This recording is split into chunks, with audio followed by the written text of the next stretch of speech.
The scriptures say that their wisdom is like silver and gold. And the way you get silver and gold is mine it. The way you do it is a lot of hard work. It's easy to not study to show yourself an approved workman. But the one who doesn't should be ashamed of themselves. The idea of wisdom literature was that there is behind the scriptures truisms. Let me say it this way. I don't even know if this is a word. Maybe I'm making it up. Truism.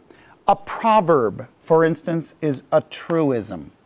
Proverbs are part of wisdom literature. Now, I have two cats.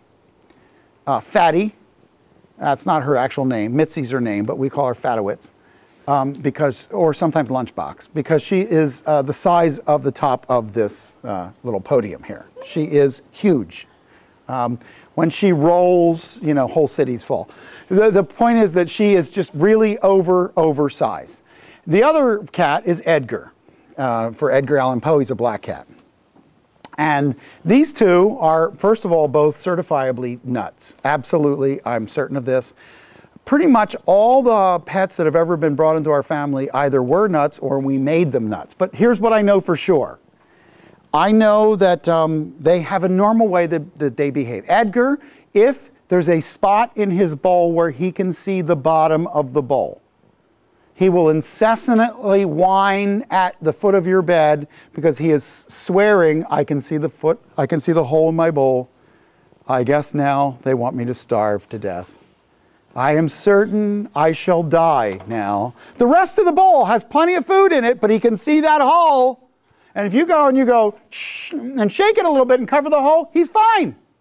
There is no more food in the bowl, but he can't see the bottom. What he's telling you is, hey, I ate all the way to the bottom here and I'm dying. I don't think you realize I'm gonna, right here, foot of your bed, keeling over, starvation. Now, the point I'm making is he has a normal way he behaves. When I go away, I explain how my cats behave to whoever's watching my cats. You don't actually watch cats. Cats sort of do what they want. But you check in on him every now and then, and Edgar whines at you for a while, and this is what you do. You rub his head, and he goes away. Now, what happens, though, when I go away is suddenly they don't eat the food out of the bowl. For some reason, my cats will use the box all the time until I go out of town and then decide to use next to the box. Why? Because it bothers me. I don't know why. I know there's a true way they normally behave, and then there's how they behave when I'm not there. Wisdom literature is about the truism of the normal way life works. It doesn't always work that way, but it's supposed to work that way. Let me give you one of the Proverbs. Train up a child according to his bend is actually how you should read it. And when he is old, what? He will not depart from it. The actual proverb is about a fig tree. It's about a child and comparing them to a fig.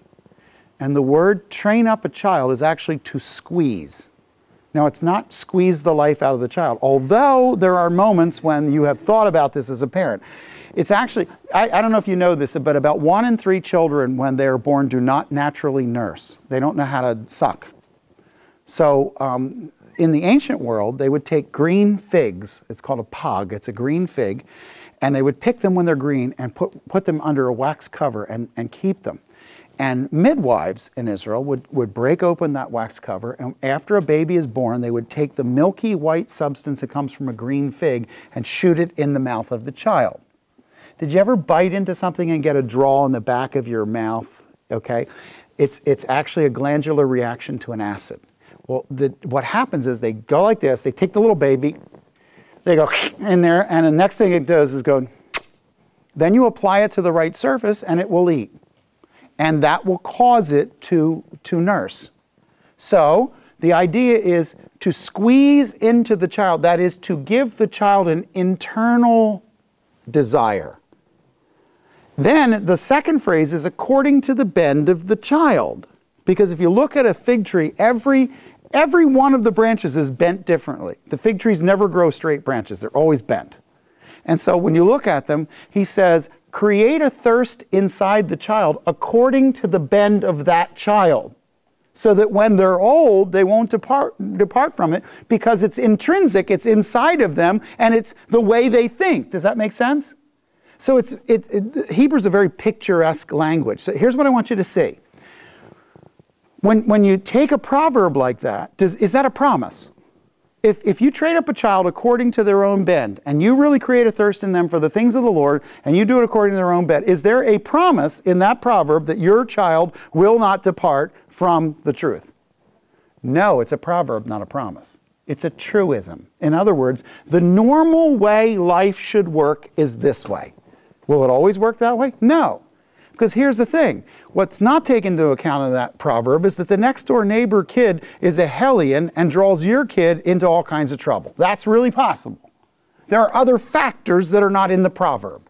The point is that wisdom literature is a series of truisms. So when I say wisdom literature, I want you to think not covenant, not guarantee, not promise. Think truism, the way it normally works.